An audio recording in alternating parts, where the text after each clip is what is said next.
Hey folks, and welcome to part 2 of Ristar, where this time around I'm maneuvering through the planet Scorch. Round 3/Planet 3, and this is the fire level of the game. This is a pretty neat place with some pretty neat tunes playing in the background. This is actually, in my opinion, where the difficulty spike starts to... Well, this is where the difficulty starts to pick up in the game, in my personal opinion. It kind of starts with this level, but it's mostly because of that damn 3-1 mini-boss. I really don't like that. I know it's... Maybe that's just... Well, you'll see what I mean when we get there. Anyways, there's plenty of star handles to fling off of, there's plenty of fire to avoid, plenty of traps to avoid. Another bonus round, I'll see what's going on in this one. I personally like this bonus round though. This one's pretty cool and I'm not terrible at it, so give it a go. Let's go! Oh. If you get hit by the spikes, it'll eat up your time, so you gotta be kind of careful when you're doing that. I maneuver my way down the ladder and get that flame sword, and 1,000 points to go with it. Now the items that come along with the bonus stages, all that they really do is give you bonus points, but they also, the more you get, the more passwords you unlock at the end of the game. This game has a really neat password system. However, off the top of my head, I only know 2 passwords that I can share with you. Museum, which is a boss rush, and I Love You, which is the round select. Or level select. Get that 1,000-point treasure. Okay, so I said I'm not really too big of a fan of the 3-1 mini-boss. I hate this thing. I know maybe that speaks to my memory because it's more so a test of memory and it's kind of like playing a game of Simon Says almost. It starts off pretty easy. There's 3 phases here and it picks up in difficulty. And it's... To me, it's kind of randomized on where the Orbots will end up. This time around, it wasn't too terribly difficult, though, if I do say so myself. But it took a lot of trial and error to get to this point, because, man, this ended a lot of my playthroughs when I first started playing this game. You can see that it can be kind of tricky at first, though. But no worries, folks, I get an extra life out of it, and get the heck out of here. See if I can get a bonus. I'll give it another try here, see what happens. That's alright, yeah. A good 4,000 points. Undefactory. 3-2. 3, 2, 1, hit it. Oh man, this song kicks it too. It's real funky. It's boom, boom, boom, boom, boom, boom, boom, boom, boom, boom, boom, boom. Good stuff. This whole soundtrack, I'm telling you, folks, it's good stuff. And I mentioned that some of the people that worked on Nights into Dreams were responsible for this game. It was the composer for Nights into Dreams who also composed for this one. She did really fantastic work.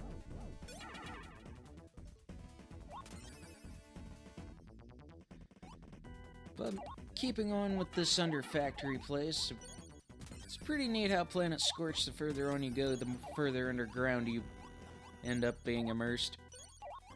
That trend continues into the boss arena.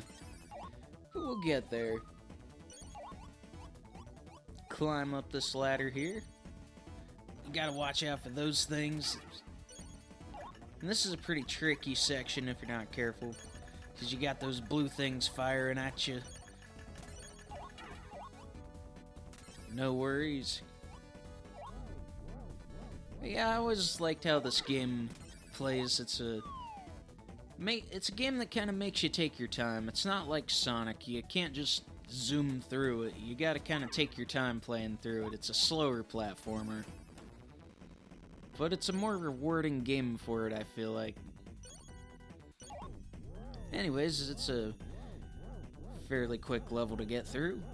See if I can rack up any bonus points out of it. Nah, not really. But anyways, folks, moving on to the boss arena, Adahan Fall. And Adahan is this giant mole dude. Yeah, that thing in the background there that's making those really neat Sega Genesis noises. The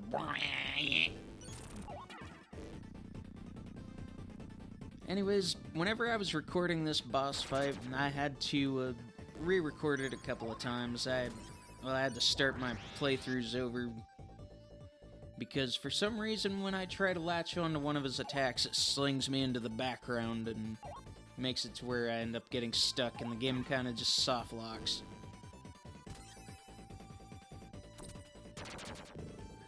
I do not show that off in this playthrough. I'm not going to show that off. That's on the cutting room floor. Well, not the website, the cutting room floor, but on the Fromark Industries cutting room floor. But I really like this boss battle, though. You just bonk him a few times, and then he tries to fall down and hit you. And that'll do it, folks. Well, you'd think that would do, but no, there he is once again. Bow down to me. I'm out of here. Anyways, that's going to do it for Planet Scorch. See what kind of bonus points I rack up this time. Not too much this time around. Not enough for an extra life, but that's all good. I got plenty so far to get through the game. And speaking of getting through the game, it's time for the 4th planet / 4th round. Let's see what's going on over here. What do we got next? Planet Sonata. I really like this level. This is my favorite level in the entire game, honestly. Well, my favorite planet in the entire game. With the exception of the boss battle, but I'll get to that a little bit later. But yeah, I really like this stage. I like music-themed levels in video games. Since I played Rayman a long time before I ever played Ristar, this kind of makes me think of Bandland from Rayman 1. Which I did a playthrough of that over here on the channel. But yeah, this is pretty neat. I like music levels in video games. It also kind of brings to mind Music Plant from Sonic Advance 2, which is something I wish Sonic games did more with. I wish more video games had music-themed level tropes and stuff like this. Seems like a very underutilized gimmick. Hey, give me that back. Oh, there we go. Climb back up here, grab this, and as if you didn't already notice, the objective is to take these metronomes and deliver them to the birds that are scattered throughout the stage. There's a song playing in the background that is slowly built upon the more music birds you help out. So there are a few bars of the song that'll just sound like this simple electronic beat. But then the more of these metronomes that you give to the birds, the more of the song it returns to form, and it's pretty neat. It's a pretty neat concept.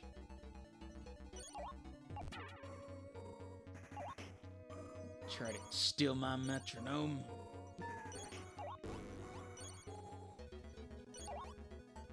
But yeah, it's a really pretty level too. I like all the colors here. I like the color of the floors. I like the background. This is a place that I would definitely like to visit if it was real. Planet Sonata. Okay. Let's see here. Grab them. If I don't get myself killed. Let's see here. Aw, man, I didn't mean to let the Orbot dude have it there, but I gotta go all the way back, do some backtracking. But that's okay, because now I can get this multi-star power-up. Those blue stars will replenish your health completely, so keep that in mind. Those are very useful. When you find the regular stars, obviously it's just 1 star. As I had mentioned earlier, it's kind of a shame that there aren't more health, that you don't get more health in this game, because it could sure be utilized. Ristar is a game, Ristar, it's a game that I feel like is definitely fairly difficult. It's not the most absurdly difficult game I've ever played, but it's got a bit of a steep curve the later you get into it.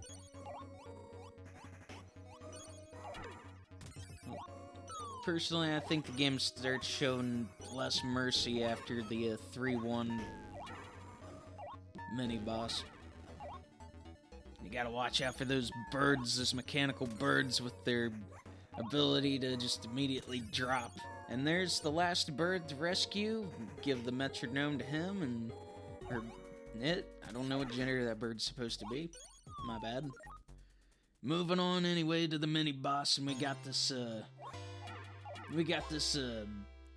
conductor bird here in the middle who's got these robot birds doing their thing.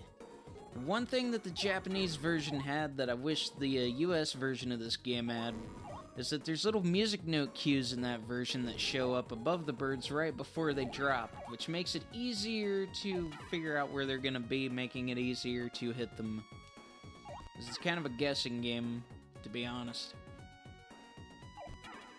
And then for a couple of bars of the song, you gotta wait for these Orbots to move on through. You just gotta destroy the bird in the middle here.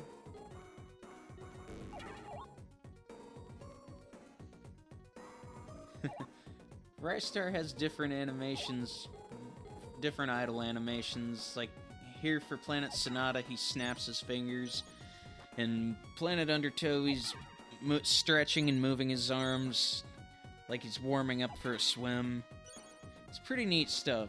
Each planet is different, I do believe. Kind of like how Sonic, if you let him wait for a couple of minutes in the Genesis games, he'll start tapping or pointing. But that's gonna do it for the 4-1 mini-boss. Yeah, I hope that conductor learned to play his song somewhere else. I'm out of here. With my 4,000 bonus points, I'll take it. And see what's going on in 4-2. Dance, dance. We're falling in love to... Anyway, a different dance. Although I do like Fall Out Boy. They have some good music. I seen them in concert a couple of years ago. It was a good time. It was on that Heli Mega tour with Weezer and Green Day. That was a really good time, honestly. I'm glad I went. Anyways, this is 4-2. Hey, Extra Life. Ooh. Gotta avoid all these Orbots. Grab that piece of treasure. And you gotta look out for these guitars here, because when they swing down, they can become obstacles. But you can just walk on by if they're not in the way. Which makes sense. I like these giant drums. I like this more danceable remix of the 4-1 theme. Easily in my top 10, easily in my top 5 favorite songs in the game. Probably easily in the top 10 as well. I don't know, maybe I should sit down and make a list one day. Top 10 favorite Ristar songs.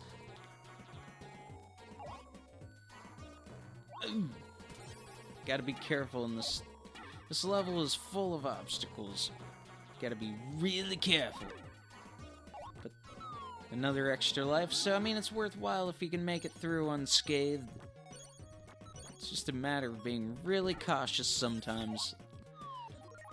Like I said, this game, it's meant to be played a little bit slower and careful sometimes. It's not a Sonic game. Just because it's made by some of the Sonic people doesn't mean you can zoom on through. But hey, there's the end of 4-2. And, okay. Hey, I heard that jingle. It got another extra life. Ow, wow, weck. Sing. Ow, wow, weck. Anyways, yeah, you heard it right. That's the name of the boss here. Oh no, another composer bird, I think.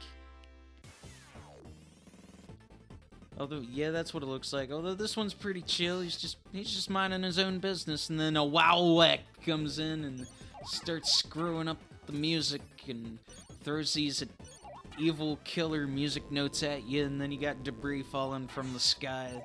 And then you gotta dodge his attacks, which he can swoop down at you. He can hit you with feathers. And of course, these dang musical notes. You gotta watch out for the notes. The killer notes. But it shouldn't be too much of a problem. I practiced this one a lot. This was one of the harder levels to get through, and this is actually this is the hardest boss battle in the game, in my personal opinion, folks. Well, the final boss, not counting the final boss. That's on a whole nother level. There's that feather attack. There's where he drops down. But luckily, I only gotta hit him a couple more times. Hey, Star. Though I didn't... I wish I'd held on to it for a second. Yeah, leave me alone. That's gonna do it for a Wowweck. A Wowweck! Get out of here, a Wowweck! And I'm gonna go ahead and get out of Planet Sonata, folks. I'll let this bird sing and dance, and let all these birds go on about their song and dance. They probably got a lot of musical notes to clean up and debris from that theater.